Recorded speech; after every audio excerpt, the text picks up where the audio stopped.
Shepard watched through a window as her team continued to gather the bodies of the Cerberus scientists. She wasn't sure who would be coming by to retrieve them, but leaving the bodies to rot out in the open didn't seem right. But she could only do that for a little while before she needed to turn back to her conversation partner. "So what you're saying is, we need to find and destroy this AI or it's going to cause Armageddon for the entire galaxy," Shepard said tiredly as she rubbed her eyes. Yeah, that vacation was looking less and less likely. "Not an AI," Dr. Gavin Archer, lead scientist for the Cerberus facility, corrected.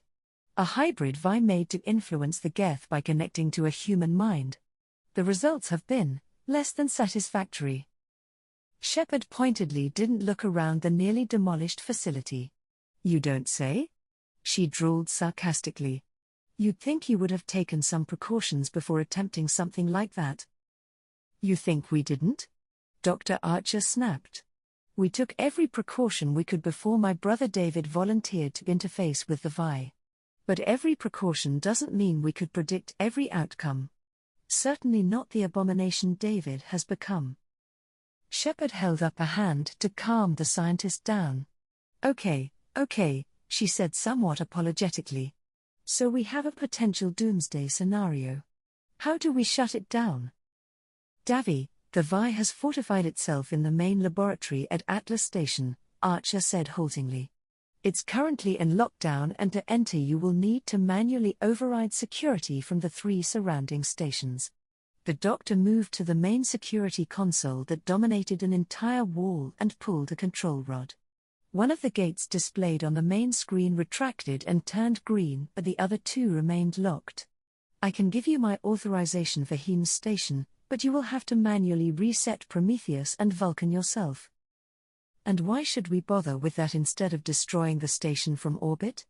A new voice broke in as Revan walked through the door. "Destroy it from orbit? Are you mad? The data loss alone would mean this entire disaster was completely pointless. Let alone the complications it would cause." Archer exploded. "The crew finished gathering the dead, Shepard. We can return to the Normandy whenever you are ready," the Sith said, completely ignoring Dr. Archer and focusing on Shepard. "From there we can destroy the station, contact Cerberus to deal with this." Revan made a dismissive gesture at their general surroundings, and returned to preparing for the final portion of our own mission. "We don't have time to waste salvaging something from Cerberus's mistake." "Commander, you can't do that." Dr. Archer protested again, shifting targets. "This project is years of effort. An orbital strike, if it managed to work, would erase all of that. Besides, my brother could still be alive in there." Shepard did notice the doctor only mentioned his brother second, but that could wait for now. "Why wouldn't an orbital strike work?" she demanded instead. "Because while saving everyone she could was important, risking the galaxy over a single life wasn't something she could do. She needed to know all her options." "Atlas Station is hardened against attacks," Archer explained. "You would have to bring your ship very close to guarantee the complete destruction of the station, where it would have to deal with both the area's anti-air defenses as well as potentially coming in range of the Vi. If it manages to upload itself to your ship." The consequences didn't need to be said. "Okay, I'll keep that in mind." Shepard nodded. "One last thing, what if I have to kill your brother?" Archer slumped and grabbed a photograph off his desk. "I'd prefer it didn't come to that," he said softly. The commander could only nod supportively and walk away. "Revan, hold up a second," Shepard called out once they left the control room. "I wanna talk real quick." "Yes, Shepard? Any reason for the rush earlier? You normally don't care if we pick up an extra mission somewhere, or at least this is the first time you said something about it," Shepard asked, keeping any accusation out of her tone. The last thing she wanted was the Elven Sith Lord to start thinking she couldn't discuss things with Shepard without the Spectre taking it as an attack on her authority. But she also didn't want to get into a potentially lengthy discussion about what their next move was with a Cerberus lead scientist in the room. Thankfully, Revan didn't seem concerned by the question. On a tactical level, We shouldn't be getting involved with this. Revan explained. This was supposed to be a relaxation trip in preparation to head through the Omega-4 relay soon. Risking injury when someone else can handle the situation here is foolish, fair, but if the vibe breaks out of containment and gets onto the extranet or something, it won't matter if we managed to stop the collectors. The rest of the galaxy would lose too much if all our technology suddenly turned hostile. Shepard countered. If it can control the mass relays, we might not be able to come back. She thought about it some more. Besides, it isn't like we couldn't wait longer even if we do pick up some injuries. We don't have to go the minute the IFF goes through shakedown. If we have the time to wait for the injured to recover, we have time to wait for someone more prepared to deal with the lab. Revan argued. Only the Normandy can go through the Omega-4 relay. Any armed force could handle the lab. So can we, and we're already here. Shepard pointed out. On a tactical level, leaving a hostile force capable of wiping out our entire tech base in an entrenched position and hoping someone else deals with it is a terrible decision. So what's got you itching to leave so quickly? Revan sighed through her mask. Unfortunately, all I can tell you is I have a bad premonition. Something is coming and it's a risk to the Normandy.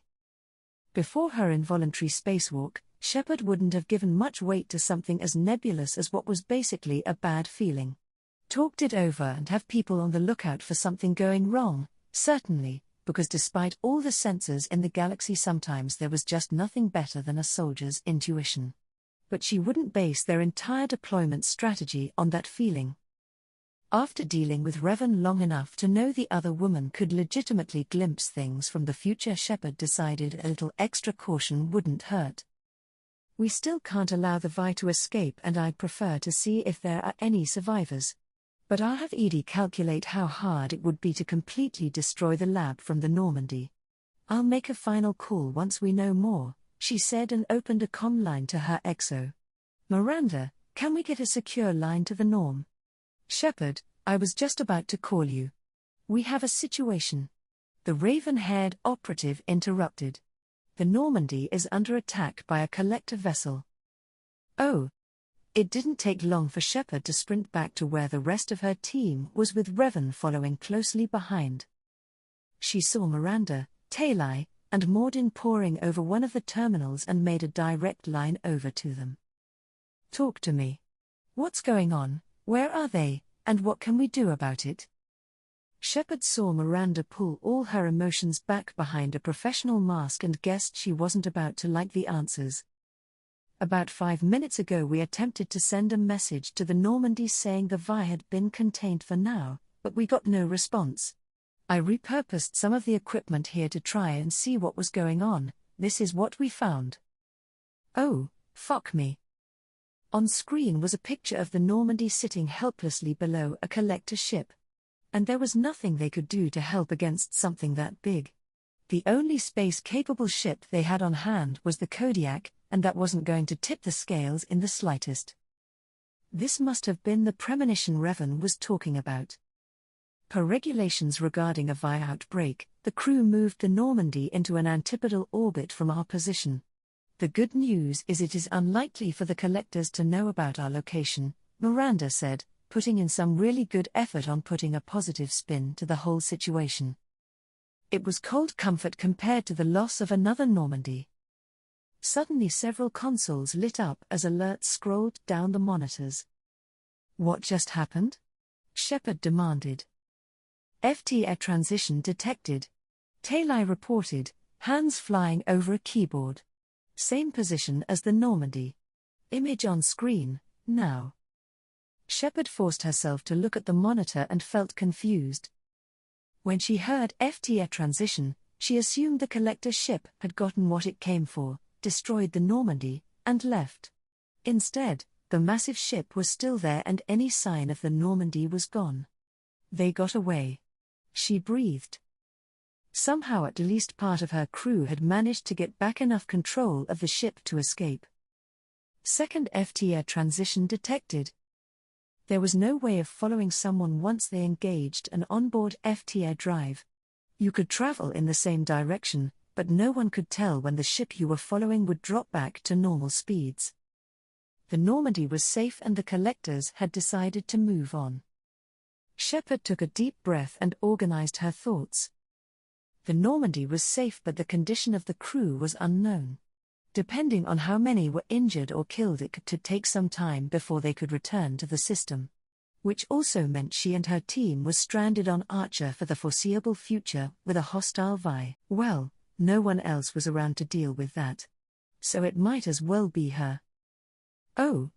So what now? Garrus asked as he paced back and forth after Shepard informed the rest of them what happened in space. We can't do anything about the Normandy, Shepard said firmly. But there's another mess we need to deal with. The rogue Vi? Thane questioned softly. The Spectre nodded. It's a threat to the galaxy and we're available. Unless someone wants to sit this one out? She asked, confident no one was going to take her up on that. Fuck it, permission to break more Cerberus shit? Sign me up.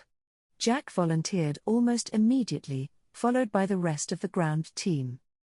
Great, here's the plan. We have 2 stations we need to override to get past the security lockdown. We're going to split into 2 teams and take them out simultaneously. You sure that's a good idea, Commander? Jacob interrupted. We're already on our own here. Can we really risk splitting up even more? Don't have much of a choice. If the Vi realizes what we're doing and destroys one of the overrides, we're screwed. Shepard countered. 1 team will take the Kodiak and head for Vulcan Station while the other heads for Prometheus Station in the Hammerhead. Vulcan is a geothermal energy plant, so we're not expecting too much resistance beyond some security mechs, but Prometheus is built directly on top of a crashed Geth ship. If the Vi managed to get control over the weapon systems, that one might get a little hairy. Shepard paused for questions, but no one brought any forward. All right. The Hammerhead can only fit 4, so I'll be taking Kasumi, Talai, and Revan with me. Everyone else will take the shuttle to Vulcan Station. Garrus, you're in charge. Miranda, I want you to keep communications open between both teams and keep an eye out for the Normandy. Any final questions? Would it not be best to have Legion replace Revan on your team? Samara spoke up, clearly unwilling to separate that much from the Sith. Given his nature, he would be a much greater help navigating the wreck. Shepard shook her head. I don't want Legion interfacing with any Vi-infected equipment. He's told me he should be fine, but I don't want to risk it.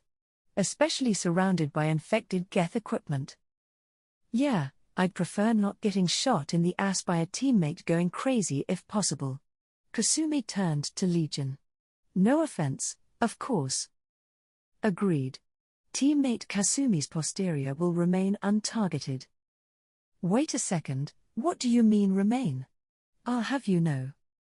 Shepard deliberately ignored the rest of that conversation and focused on the rest of her team. Anything else? No? Then let's move out. Oh. This place is beautiful. I can see why someone would build a base here. Talai remarked as the Hammerhead raced over the terrain. It's pretty all right, but I prefer someplace with a few more creature comforts. Kasumi replied. Preferably somewhere you could snag an expensive souvenir for yourself. Shepard said mildly. You know me so well, Shep. Though if a billionaire with some nice trinkets decided to settle down here, I wouldn't mind coming to visit. The thief trailed off, causing Shepard to roll her eyes. What about you, Revan? Enjoying the sights? 3 sets of eyes turned with varying degrees of subtlety to the Sith, who was passively observing one of the monitors through an external camera. They weren't subtle enough because Revan audibly huffed at the attention. I am actually. The masked elf replied. Archer reminds me of Tython quite a bit in some places. It's nice to see something almost familiar. Did you spend a lot of time on Tython? Talai asked. I grew up there. So, yes. It was a shame they were almost at Prometheus Station because this was exactly what Shepard wanted to happen during their time on Archer, her team relaxing and growing closer before taking the final plunge through the relay. It was just her luck that the most mysterious member of her team started opening up when another apocalyptic threat meant they would need to focus on the mission instead. Tython sounds like a nice place. You'll have to tell us about it later. I suppose I will. Oh. Shep, we might have a problem. Yes, Kasumi, I see it. Good, but I'm more worried about it seeing us. Thank you, Kasumi. Revan did her best to ignore the nervous thief's chatter and focus on the problem ahead of them. Prometheus Station was less a human installation built on top of the crashed ship and more a handful of buildings crammed into the massive holes in the hull. That wouldn't have been much of an issue since even thick security doors would be easier to break through than the armor of a warship. No, the issue was that the Vi had raised defensive shields over the crash site and several outlying generators and taken control of the cannon Cerberus had repurposed into a defensive turret. That cannon was designed to fight ships bigger than the Normandy. Even a glancing hit would utterly destroy the lightly armored hammerhead. Talai, any way you can hack their system? Disable that turret until we can get inside? Maybe, but we'd need to get much closer. The Quarian replied. And we'd need to divert a lot of power to get through the shielding. Power, there was an idea. Talizora, can you get readings for the power draw coming from the station? Revan asked. It took a few minutes for Talizora to give her the numbers and a few more for the Sith Empress to calculate everything due to her relative unfamiliarity with Geth technology, though thanks to Legion she was making massive strides in correcting that. But eventually the Sith was able to determine that between the shields, the capacitors for the cannon, whatever active equipment was inside the station, and the Vi being unable to divert more power thanks to the lockdown, the station was at 99% power utilization. Okay, but what does that mean for us?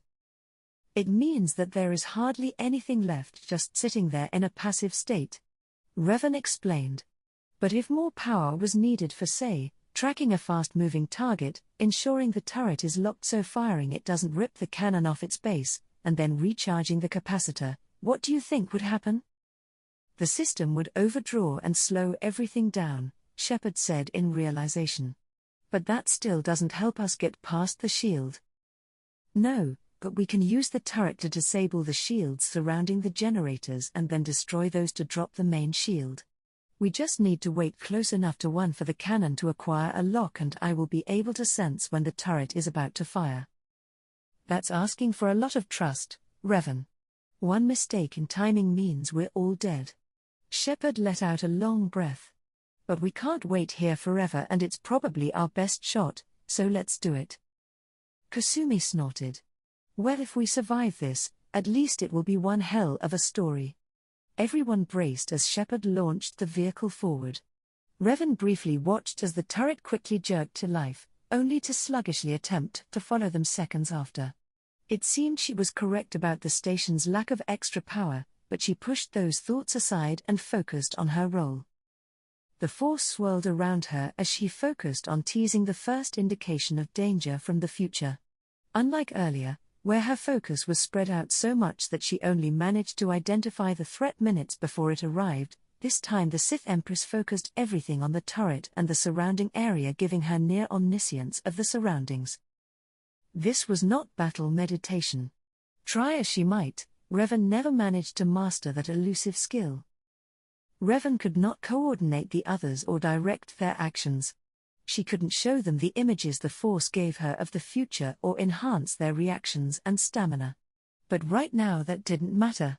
She could see everything she needed to, and were the only people around only a few feet from her. It's firing. Move now, she said calmly. While the hammerhead was a massively over-designed, over-complicated pile of scrap, it was very quick when it needed to be. Shepard was able to move completely out of the way before an enormous bang rocked the vehicle as the cannon disabled the shield around one of the generators. The shield is down, target the generator. Revan directed. Probably unnecessarily considering how quickly the others jumped into action, but soon enough the generator was destroyed and the team moved on to the next one. 3 repetitions later the main shield finally failed and left the turret vulnerable, where it was quickly destroyed by the main armament of the hammerhead. The way into the station was open. "This place is creepy," Kasumi muttered as the team wandered the Geth ship. Shepard had to agree. Geth ships weren't the most comfortably designed things in the universe. They didn't need to be, since the only reason they needed hallways was for individual platforms to move around and maintenance, but that gave everything a creepy, sterile feeling that set the Spectre's hackles rising. It didn't help that they kept finding piles of Geth strewn all over the place and the occasional dead scientist. The whole thing reminded Shepard of a horror vid. "Just put up with it for now," Shepard said. "Sooner we disable the security lock, the sooner we can get out of here." "Right, pay no attention to the piles of murderbots or the freaky rogue by herding us deeper into the ship," the thief snarked. Because yes, that was exactly what was happening. The Vi was closing any pathways that led anywhere other than the center of the wreck. And while Revan had proven she could cut through the doors with her laser swords given enough time, there wasn't much reason to do so when all that got them was a slight detour at best or led to a demolished or unpassable room at worst. "We're almost at the control panel, keep sharp," Shepard said instead, focusing on what she could control. "Sorry Shep, Talai and I are all soft and squishy curves. Reverend is your only option if you want sharp." "I don't think I want to know what you are talking about." Talai sighed, exasperated at Kasumi's constant chatter. "But according to the map we were given, the control room is through the next room."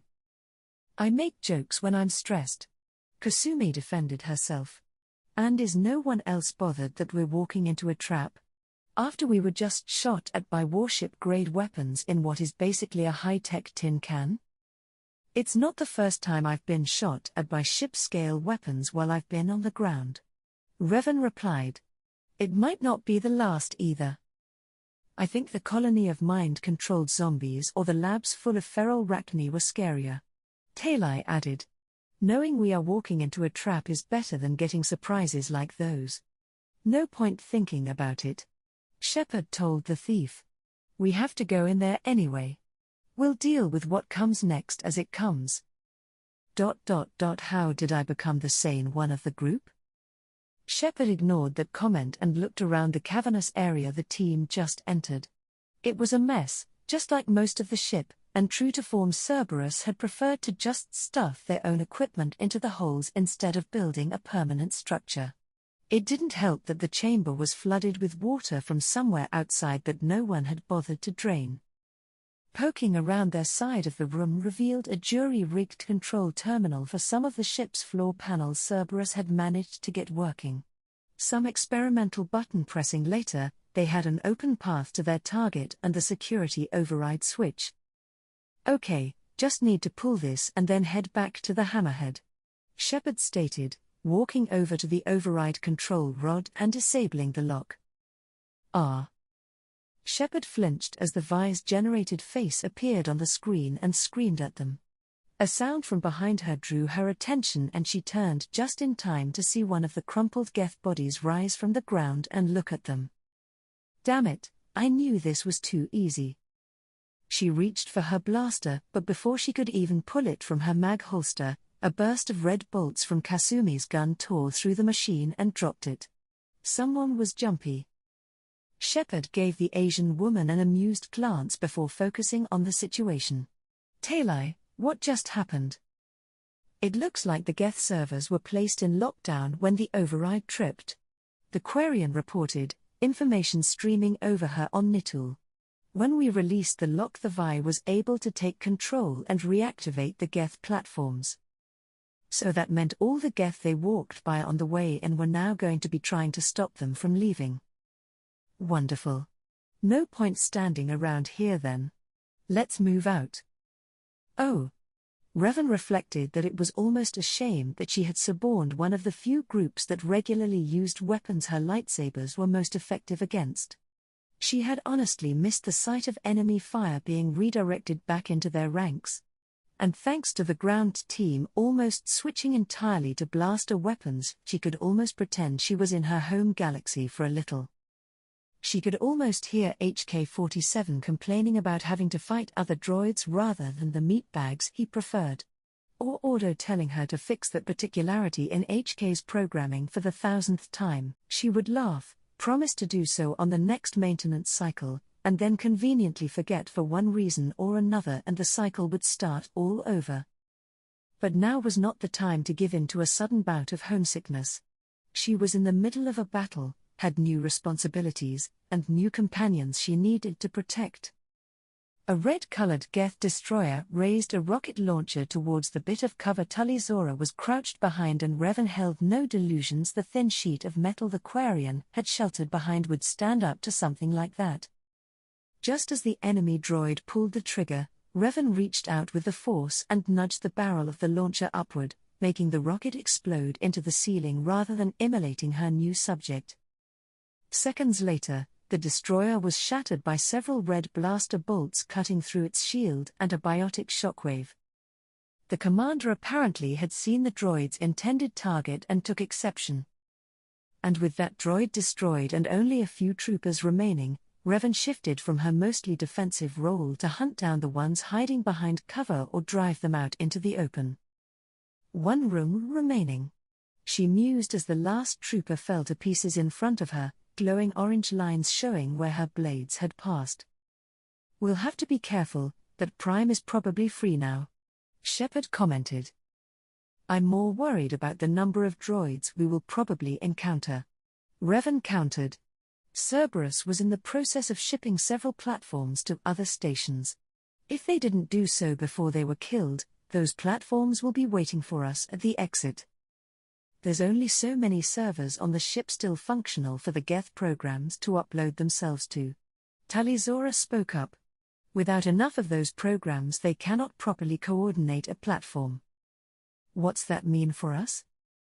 If there are only enough Geth to run a certain number of platforms, we'll probably have to deal with a few waves of however many they can operate until they run out. Revan hummed. It still was not exactly ideal, but it was vastly more preferred than fighting all of the remaining Geth at once. Even a full-fledged Force user could be overwhelmed by sheer numbers after all. "Shepard, I will focus on the Prime. Can your squad cover me?" "We'll do our best. Can't guarantee anything without knowing how many we'll be facing." Revan nodded at the conditional and strode through the hatch where the Geth platforms were waiting. Naturally, the enemy droids hadn't remained idle while the group had taken a short rest and had already moved into cover aimed at the bend the team would need to move through. All except for the towering Prime that dominated the middle of the walkway. That was simply too big to even attempt to take cover effectively. And all of them opened fire on Revan once she stepped out into the open. Red and blue sabers flashed as the Sith deflected the majority of the plasma shots, with her either dodging or relying on her armor's shields for the shots that made it through. Revan was able to destroy one trooper and wear down the shields of two others by reflecting what she could, but there was simply too much incoming to reliably defeat the Geth in front of her that way. But that was never the goal for her. She simply needed to draw enough attention for Shepard, Tully Zora, and Kasumi to slip behind their own cover before focusing on her target. The second red bolt started streaking past her. Revan focused a tendril of force on the Prime and shoved, sending the massive droid toppling off the walkway and immediately jumping after it. Despite the size, the Prime was pretty quick to recover from the sudden fall. It managed to roll and throw up an arm in front of the falling lightsabers before Revan could slash at its back, the powerful barriers and armor protecting the platform only allowing for some light, almost superficial, damage before it punched at the Sith and forced her to back off a bit. She was about to rush back in when there was a sudden flare of danger in the Force. Revan twirled her sabers as several plasma shots rained on her from above. A quick glance showed several droids peeking out of cover and focusing on her even if it left them vulnerable to Shepard's squad. They kept firing at her even as one lost a head, determined to keep her off the Prime until it was fully back on its feet. Revan circled around so her main target was between her and the shooters. They could keep shooting at her if they wanted, but they were far more likely to hit the Prime. Of course, the delay meant the massive droid had mostly recovered from its fall and ready to re-engage. The Sith sprinted close, blades whirling, and started slicing through the Prime's shields. The kinetic barriers did a decent job of blunting the sabers from hitting hard or fast enough to cut through the armor in one go, but all those hits added up and eventually the generators failed. Slight scratches turned into deep gouges as Revan carved at the armor. She still had to be careful. The Prime was large and strong enough that one solid hit was all it needed to take her out, but it overextended trying to grab her when she made a feint for its power source. Revan kicked off the extended arm and launched herself at the head, and with one force-empowered strike, she cut the Prime's head off at the neck. The massive droid pitched forward, but before Revan could even feel a glimmer of satisfaction at the victory, plasma shots from the remaining troopers started raining down on her.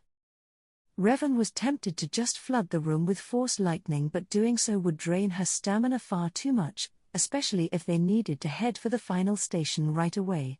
She was just about to risk a small burst anyway, just to give herself some breathing room, when there was a flash of blue biotics and a storm of blaster bolts.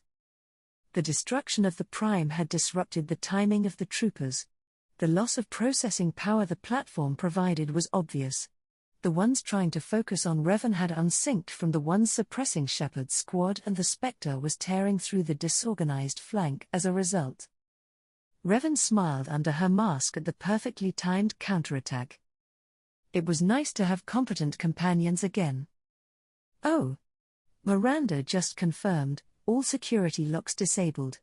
We're good to head for Atlas Station, Shepard announced as they sped away in the Hammerhead. That took them a while.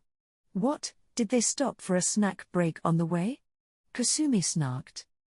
Turns out Cerberus's idea of a geothermal plant is to build directly on top of an active lava flow.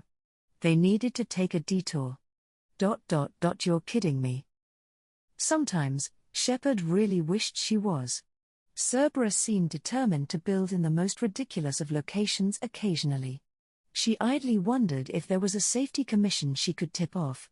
The thought of Tim being forced to face sanctions by some sour-faced inspector with a high-vis outfit and a datapad gave her a bit of a laugh. Nope. But we'll talk about it in the debrief. The others will meet us there. Thankfully for all of them, the trip to Atlas Station was completely unremarkable. The Hammerhead and Kodiak met up in front of the entryway and after a brief pause, descended into the station. As the Hammerhead navigated through the service tunnel, Shepard quietly agreed with Dr. Archer's opinion about an orbital strike on the facility. Just the entrance into the place looked so reinforced that it would take sustained fire from the Normandy's main guns to have a chance at destroying everything here.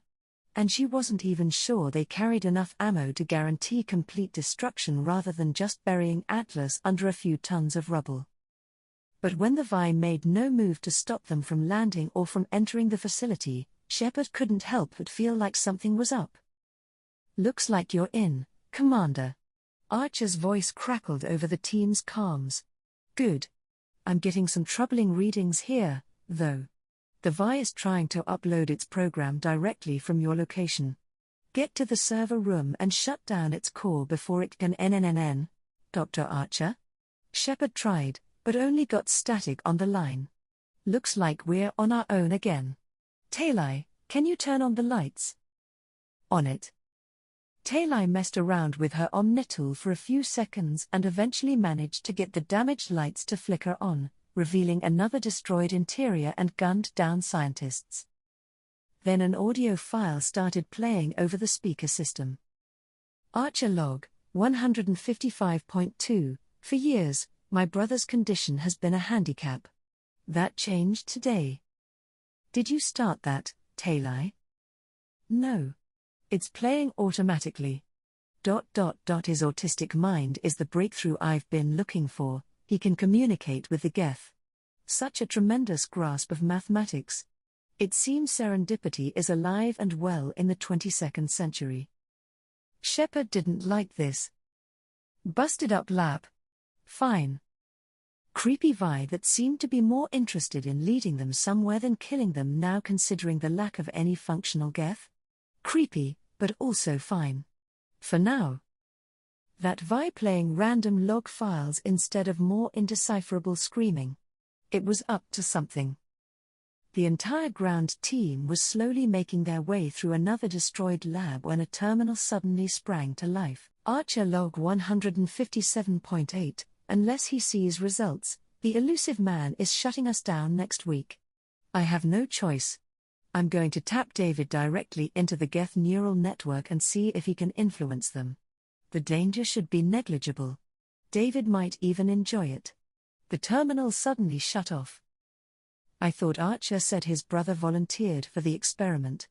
Garrus growled angrily. Sounds to me, he didn't have much of a choice about it. What, Cerberus being assholes and not giving a fuck about who they experiment on? Big surprise.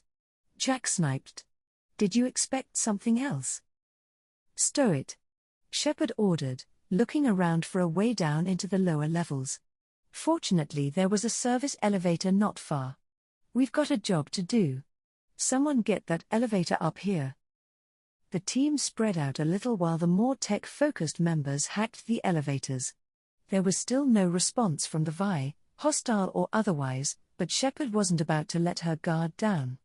If the Vi wanted to ambush them, it would have to work for it, not just wait for them to get sloppy.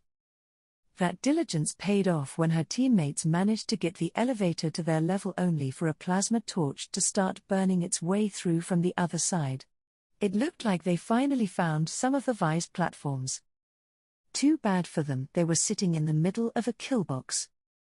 The doors hissed open and Shepard had just enough time to get a glimpse of another Geth Prime and a handful of troopers before they disappeared under the destructive rage of several biotic explosions, a maelstrom of gunfire, and what looked like several grenades for good measure. When the smoke finally cleared, there wasn't a piece of those Geth platforms larger than her fist. Well then, that was easy. Too easy. Grunt growled. We have too many people for a good fight.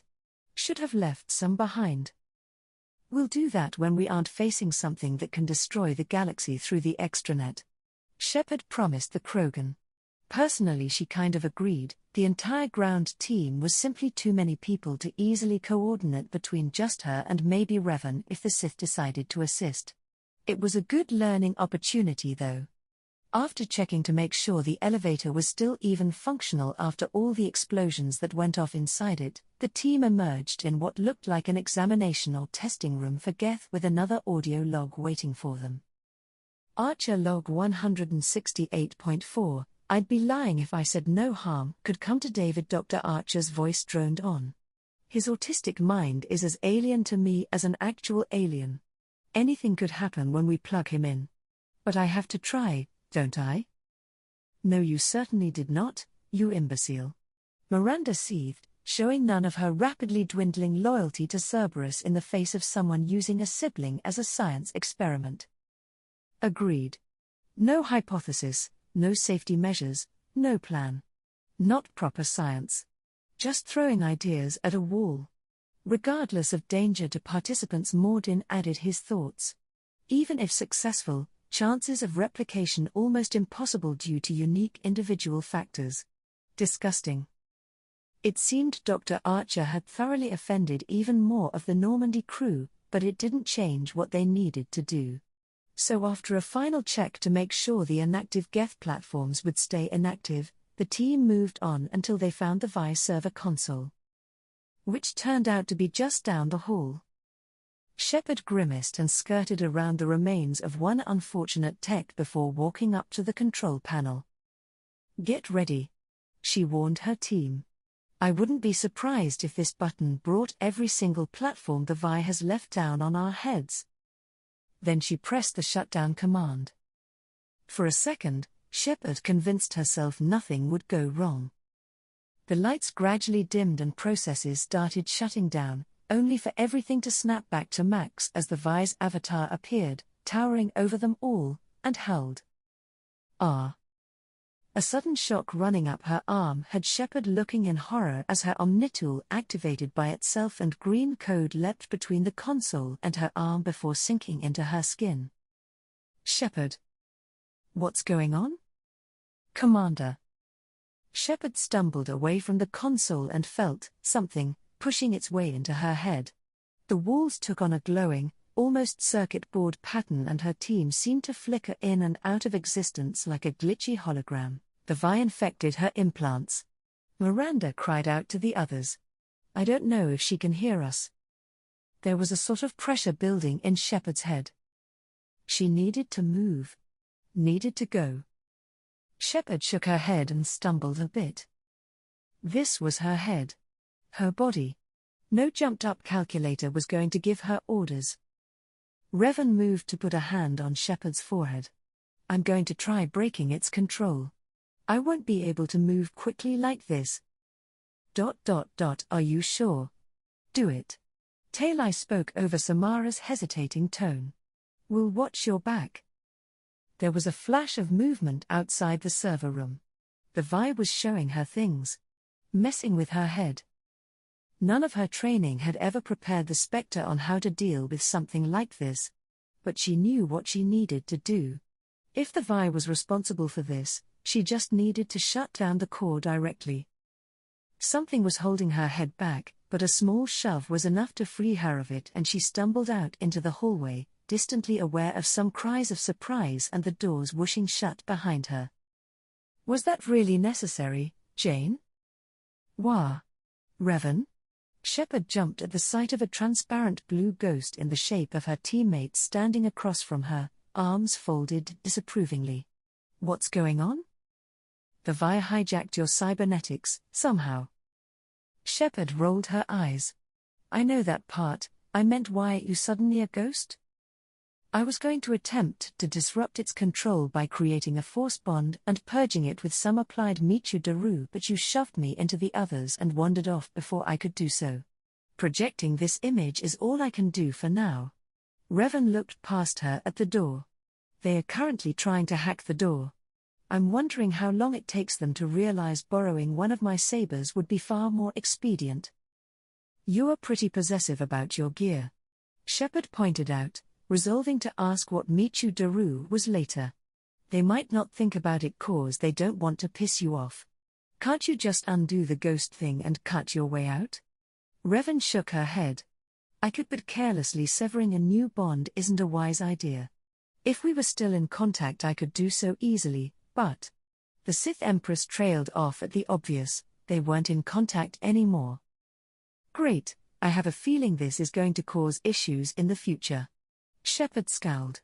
Any idea what to do next? What you were already planning. Revan replied. Find the core. Shut it down. I will stop any additional attempts at controlling you while you do so. Shepard nodded at the straightforward plan and started moving. To neither of their surprise they ended up moving through another lab, but this time instead of an audio file playing, Shepard was treated to a full holographic recreation of scene after scene of the final days of Project Overlord. It started innocently enough. Dr. Archer frustratedly ranting about their inability to even draw the Geth's attention despite trying everything, David somehow replicating their language despite it being physically impossible with an organic voice box, and ending with the Geth paying attention and saying hello to the autistic man. The next scene was also somewhat innocent.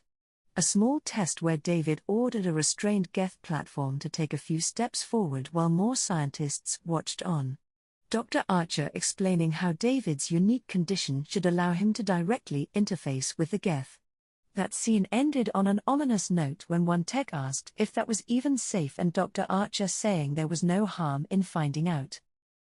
The third and final scene, and the most confusing so far, was once again between the two brothers. Dr. Archer began by asking David to repeat back his notes from a previous day's experiments only to grow angry at David's lack of attention. Shepard felt a surge of rage as David quailed under Dr. Archer's anger only for that emotion to curdle unpleasantly as the Cerberus scientist calmly apologized, lowered his voice, and had David repeat his notes back to him anyway. only asking how David was afterwards. He's using him as a human omnitool. She spat. But he obviously cares about his brother at least a little. How could he do that? Ambition and arrogance unchecked can make you blind to the hurt of the ones around you. Revan replied morosely. Especially the ones you care for the most. That sounded like personal experience. Shepard reminded herself that Revan had declared war against her former order. While it sounded like she had been able to convince a decent amount to follow her views, there had to have been a few friends that refused to go along with her plan. The commander would be very surprised if Revan had been able to avoid killing one along the way in her attempt to build up her galaxy to resist their own omnicidal invaders, but still. It's still wrong. She practically dared the Sith to disagree with her. I never said it wasn't, just that pursuing a goal makes people forget that at times. Revan conceded easily before changing the topic. Let's move on. The core should be close. I can feel a presence in great distress nearby. Unless I'm mistaken, that should be David Archer. He's still alive? Let's go then. Shepard didn't waste time from taking the most direct route to the Vi core possible following Revan's directions. A short elevator ride later and she was in front of the massive machine responsible for this whole disaster, watching one final vid of the moment David was connected to the neural network and lost control. Okay, we made it, she said to her ghostly companion. Any idea how to shut this thing down? The giant green face staring down at me is kind of freaky and I'd like to be done with this shit now. If you want to do it safely? I have no idea. The space elf shrugged. Jack finally got fed up with waiting for the team to get through the door and borrowed one of my sabers though. We can just wait for them to. Attention, node acquired, Normandy SR2 is within range. Attempting to establish upload link.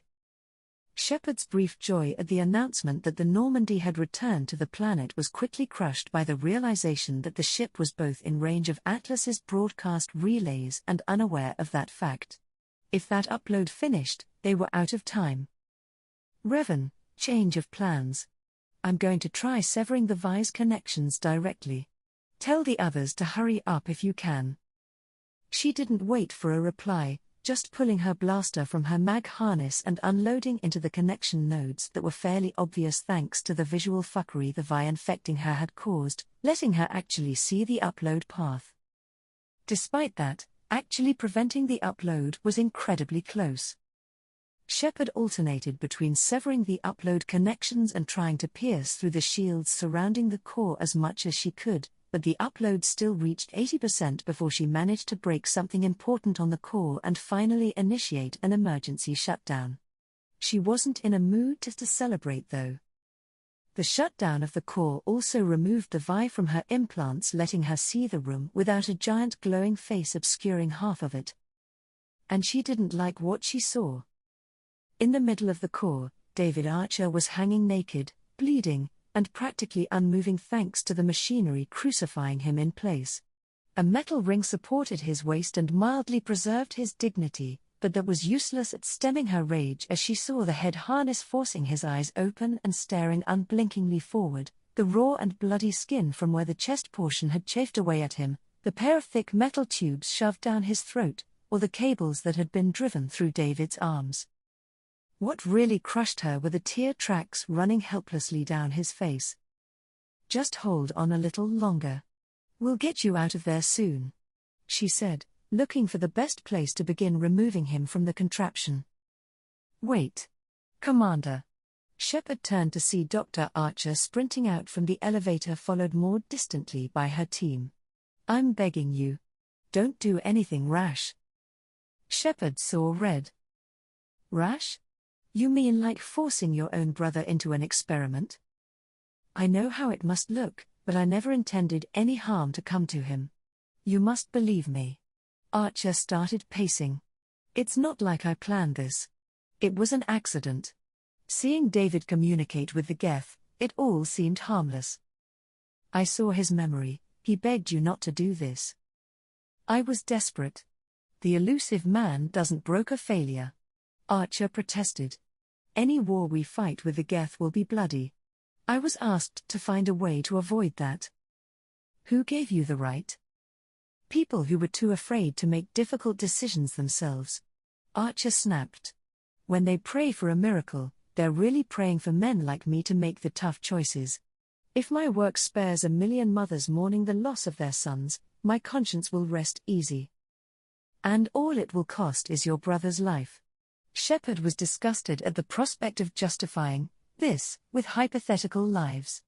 Look at him, your brother will never be the same.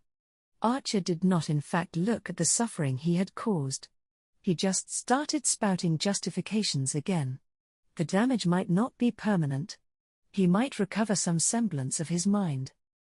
For what? Cerberus will never leave him alone after this. He'll always be a lab rat. But a well-cared-for lab rat. Archer replied. At least he'll still be alive.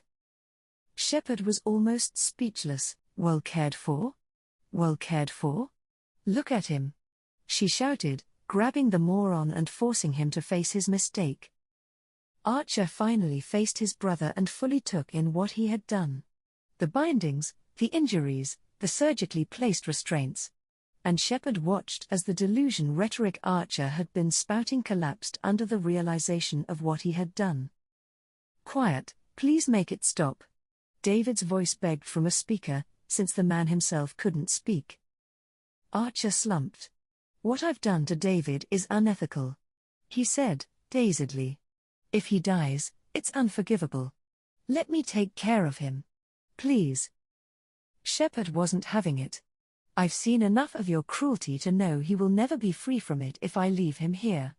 I'm taking him away. No. Leave him. He's too valuable. Archer went for a handgun, but before he could raise it, it was ripped away by Revan's telekinetic grasp. That was the last straw. Shepard went for her own handgun, the M6 Carnifex aimed right between Archer's eyes, but she couldn't pull the trigger. Not because she held herself back, but because something was physically resisting it.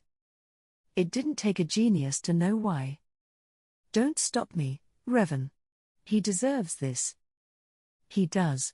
The Empress agreed. But in some cases death is too easy. I made mistakes, but my work will save countless people. Archer said, a fanatical light in his eyes. The human race needs it to be safe from the Geth. If we could direct them, control them. You are working under old information, Doctor. Shepard watched as Revan practically stalked towards the man. The Geth and Quarian people have reunited. The Geth no longer act as an independent force. Even if you could produce a working Vi, you would never control anything other than the Geth in this lab. Boo, but that would mean everything you did, everything you forced your brother to suffer and sacrifice. It was all for nothing. Revan said mercilessly, and Shepard watched that fanatical light die. Revan was right. It might have been kinder to shoot the man rather than for him to hear that. But that wasn't Shepard's problem. Miranda, get a hold of the Normandy. We need to find out what happened in space and to make arrangements for David here. And if Dr. Archer wants to press the issue, I've got a bullet with his name on it. The scientist looked at his brother, listening as David rattled off the square root equations that seemed to be a habit or calming mechanism. Where will you take him? Archer asked brokenly. Grisham Academy. They can help special cases like David, minus the torture. Shepard spat and began to walk away. No matter how harmless it seemed. Square root of 912.04 is 30.2, it all seemed harmless. David's mantra added a new line. Square root of 912.04 is 30.2, it all seemed harmless. Square root of 912.04 is 30.2, it all seemed harmless. Square root of 912.04 is 30.2, it all seemed harmless. Square root of 912.04 is 30.2, it all seemed harmless.